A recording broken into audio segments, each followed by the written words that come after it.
Hello. So, ayun. Galing tayong tour kanina. Mamaya ko na lang kukwento. Grabe, pagod na pagod ako.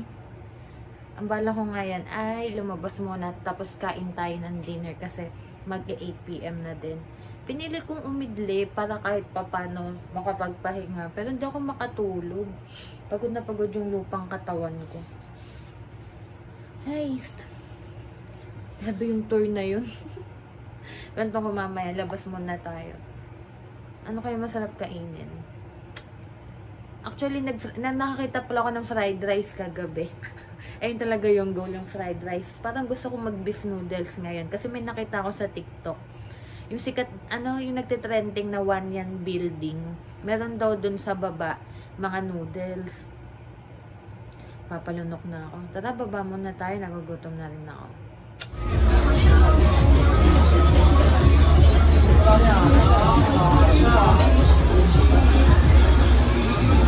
Alrighty.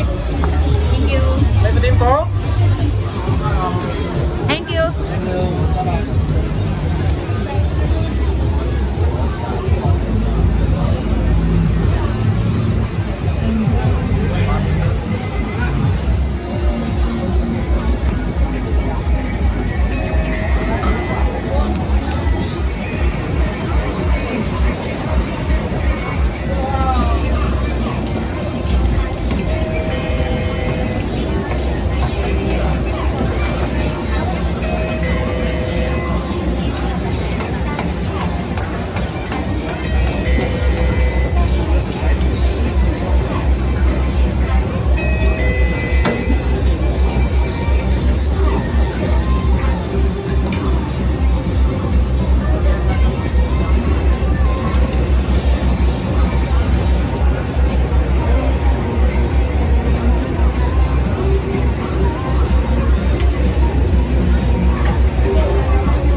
Nag-take away ako.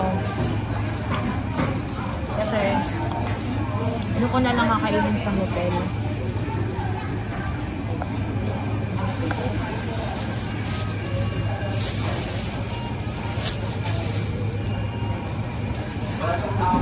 Masalang pa free candy.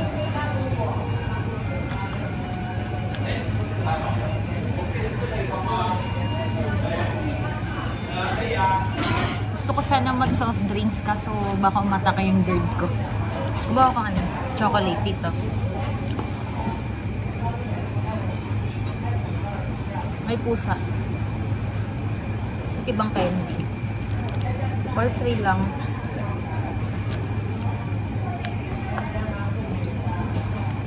Siyempre isa lang kukunin natin, nakakahiya naman. Pero Indian foods.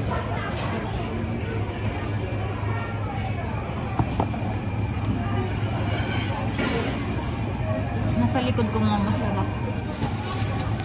Tikman ko yung yung stinky tofu. Masarap naman siya. Hindi ko nga in-expect eh.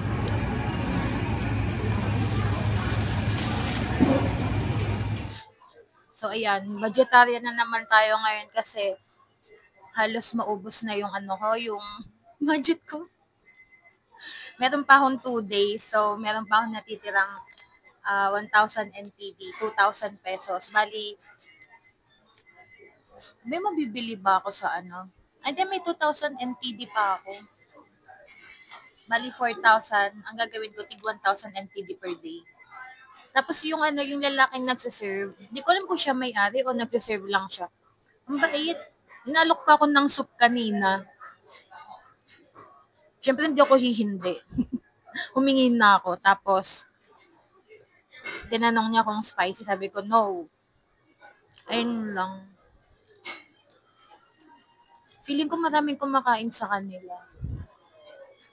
Kasi mukha naman talaga masarap. Pakita ko yung yung menu. Ang in-order ko ito, fried rice. Kaso nasa 170 NTD per order. Wait lang. Sorry. Ang likod ko, 'di ba? Nasa 170 NTD per order. Magkano yun sa peso? 340. Sa labas kasi, magkano ba sa labas? May nabili akong fried rice kahapon, 65 NTD. Though, hindi ako masyadong nabusog kasi ang konti. Titignan, hindi ko lang alam kung mas maraming ibibigay ngayon. Kasi 170 minsan kasi worth it naman yung binibigay, yung serving, lalo na kapag mahal. Ano kaya yung mga menu dito sa Calcutta? Indian food. Natural, Indian food. Ito yung mga nakikita ko sa sa YouTube. May naamoy ako mabango. Hindi pa rin tumitigil yung ulan. Kaninang maghapon. Parang gusto kong McDo. Medyo masyugal. Parang nag-crave ako sa McDo. Parang gusto ko ng burger tsaka fries. Ay, may nakita na ako McDo dito kahapon. Paano kaya makakapagsulat dun? Kasi tingnan nyo, may mga sulat. Mga naka-sticky notes. Ayun, ayan natin yung mga customer. Magna-note sila dyan. Meron may mga pusa. Ayun may mga pusa dyan. Na lang na dinrawing hindi totoong pusa. Dito ko ba kakainin? Kaso sabi ko na take away. Thank you. 210. Alright. Sheshe.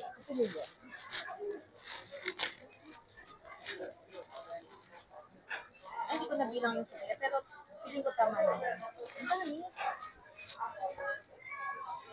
Ang dami pala. Let's go back. Ito lang naman ang goal ko ngayon. Papakita ko sa inyo yung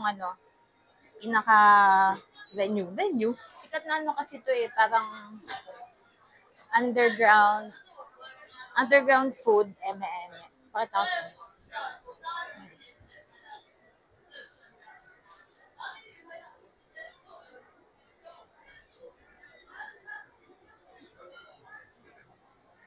Hanapin ko lang yung escalator. Diba dito na nga lang naligaw pa ako. Kasi escalator.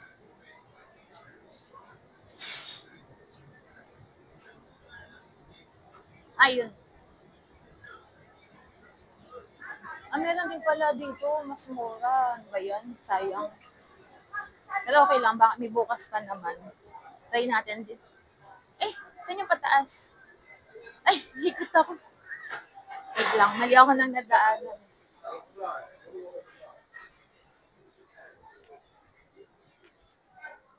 Ay, umikot ako.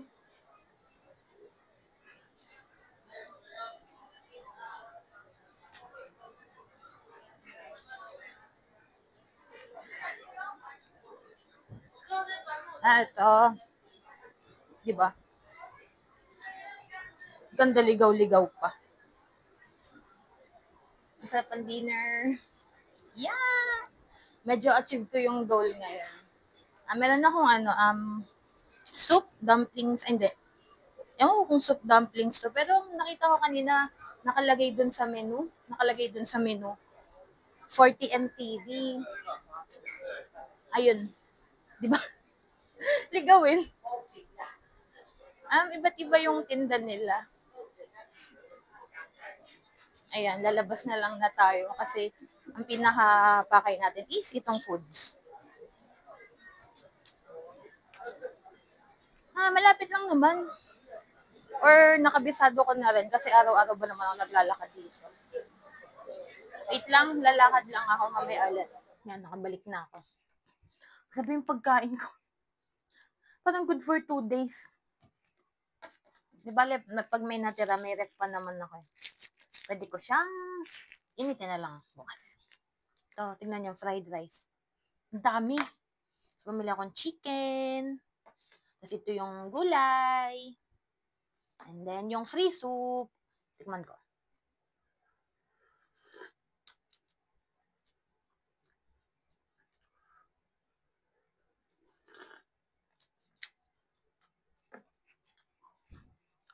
Okay na kasi libre naman eh. In fairness dito sa stinky tofu Sarap siya.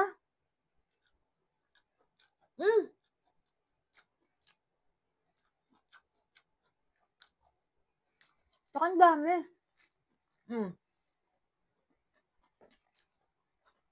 Dito na ako kumain sa hotel. Kasi, ang daming tao doon sa labas sa mga kainan. Wala akong upuan. Ayoko rin ng may cashier. So, diba doon sa Taipei 101, may cashier ako.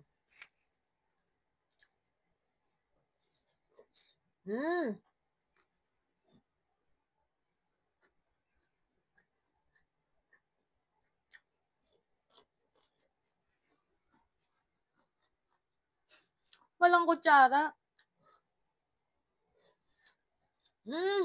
Sarap.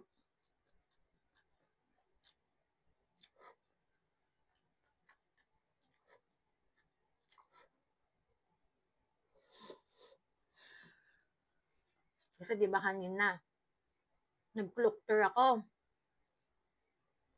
Masaya siya, masaya yung cloak tour. Galing nga pala kami Jufen, Shifen, ano pa ba yun? Cat Village, Yin and Yang, Yelyu. Galing kami doon. Buti na lang may mga kasama kong dalawang Pinoy. Tapos, masaya siya noong umpisa kasi hindi pa ganun kalakas yung ulan. The first stop namin, first venue ay sa Yelyu. Di pagbaba namin, ambon-ambon pa lang, pumani kami dun sa sa hinanap namin yung Queen's Head.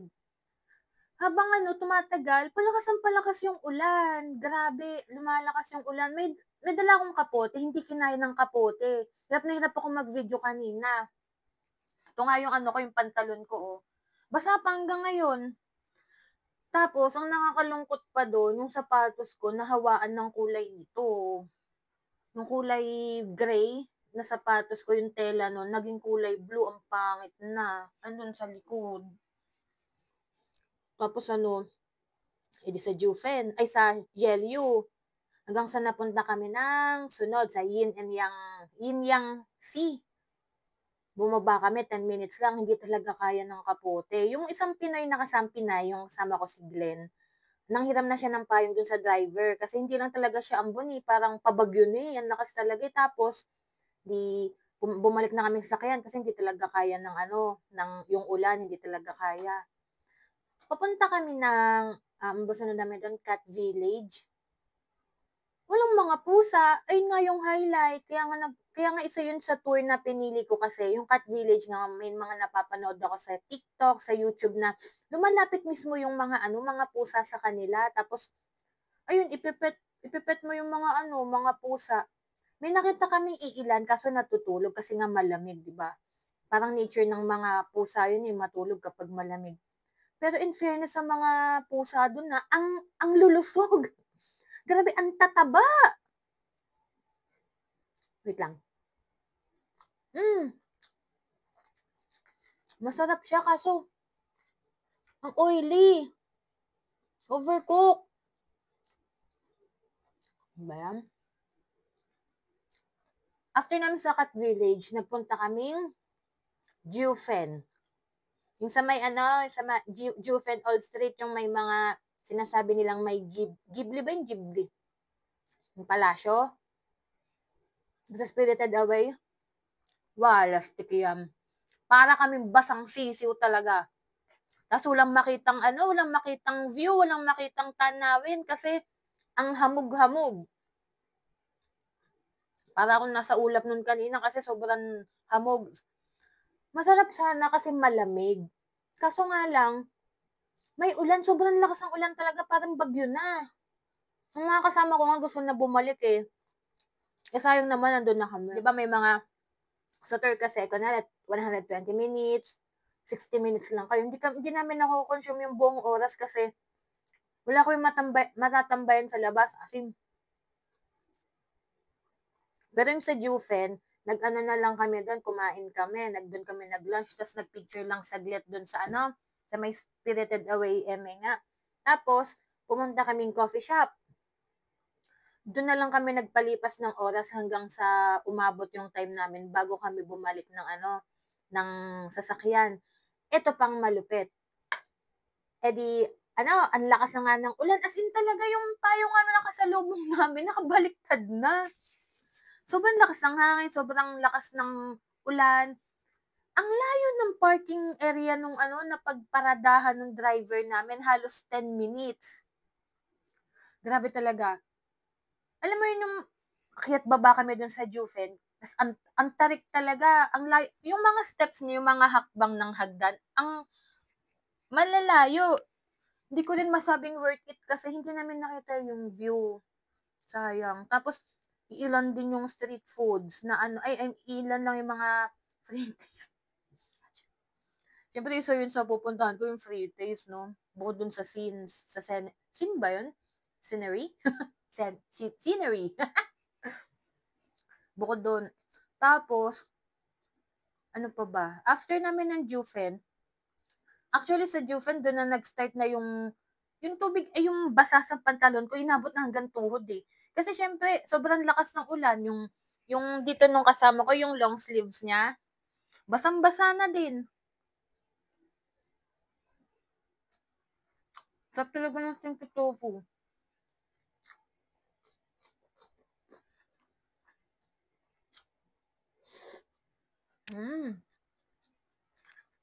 Ng kutsara. After namin sa Jufen, pumunta kaming waterfall. Yung sa falls doon yung sikat. Chifen ba yun? Chifen Waterfalls. Nalilito ako sa mga pinuntahan namin. Ayun, sana maganda talaga. Ma-appreciate mo yung yung nature. Kaso lang, grabe yung current ng tubig. Tapos kulay brown na kasi putik eh. Parang putik yun na yung umaagos. Kulay brown. Ang layo sa mga napanood ko. Kaya pa, nangihinayang ako dito sa tour na to kasi iba talaga in-expect ko eh. Sayang. Isa sa mga nagpalungkot sa akin yung sa Cat Village eh. Pero okay lang. At least safe yung mga pusa. Kasi malakas yung ulam. Ayun doon sa waterfalls. Akit baba din kami. Maganda siya, maganda. Kaso nga lang, dahil nga sa malakas yung current, nakakatakot na. Nakakatakot na siyang panoorin. Parang nakakalunod na panoorin. E di bumalik na kami. Ang last stop namin is yung sa Sky Lantern. Ay, baka yun yung Shifen. Basta may Sky Lantern siya. Doon kami nagparada sa malapit sa isang coffee shop ata yun. Basta ganun, coffee shop. Di bumaba kami doon. Sabi ng driver, tara, doon na lang kayo, Chinese yung driver, doon na lang daw kami magpalipad ng lantern. Di, akala namin baka bawal doon sa yung sa riles ng tren, kasi di ba doon naman nagpapalipad yung iba. Pero, may mga nakikita kaming lumilipad ng mga lantern. Sabi namin, saan ba yun? Malayo pa ba? Saan pa kaya yung yung pwede magpalipad dun malapit sa riles ng tren? Eh, dahil nga, language barrier, hindi masyadong maintindihan ng driver. Actually, hindi namin siya tour guide kasi hatid sundulan talaga siya eh. Though may mga sinasabi siyang parang mga trivia na hindi namin magas kasi hindi siya nag-English totally. Nag-Chinese, Taiwanese talaga siya. Hindi namin maintindihan, pero may part doon na recorded na parang ano eh, parang translated na sa English, eh, parang pinakasama lang ng lugar. Pero yung ibang information, hindi niya na siguro na-share sa amin. Understandable naman kasi syempre baka hindi nga siya marunong mag-English, mag-adjust pa siya sa amin. Ayun. Nagpunta kami dun sa sa parang cafe, tapos meron silang view deck doon. May mga design na mga lantern. Then pinalipad namin. Tapos sabi ng driver namin, you go, there. Sabi namin, where? Tinuro niya yung parang pintuan. Lastik yan. Ilang hakbang na lang, nandun na kami sa railway. Ano na kami sa riles ng tren. Sayang, sana doon na lang kami sana nag-video, doon kami nag-picture. Napalipad na namin eh. Kaya, ayun, medyo malungkot. Pero, kaya lang naman. Nahirapan ako lang kutsara.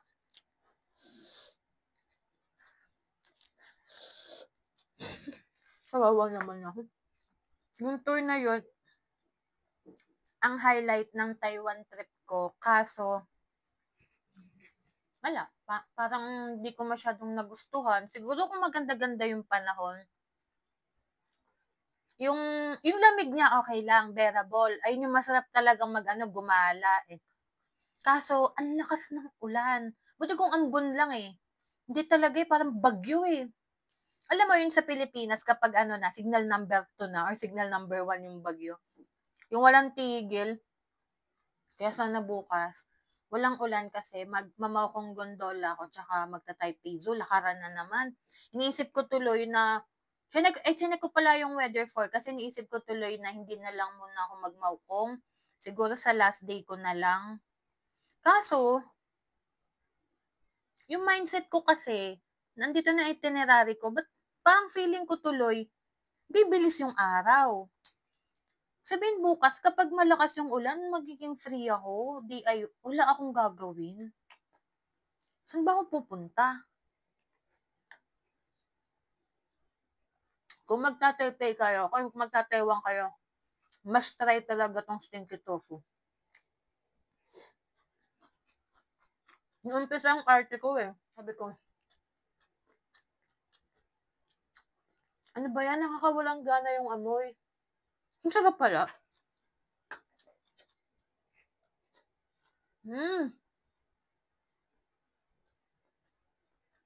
Hindi ko na napansin itong chicken eh. Hindi ka pala.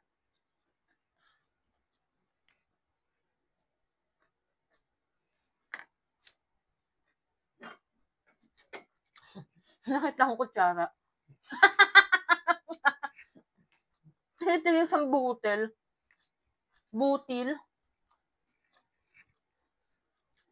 Gusto ko itry yung yung kainan dyan sa baba. Siguro bukas. Worth it yung dami oh.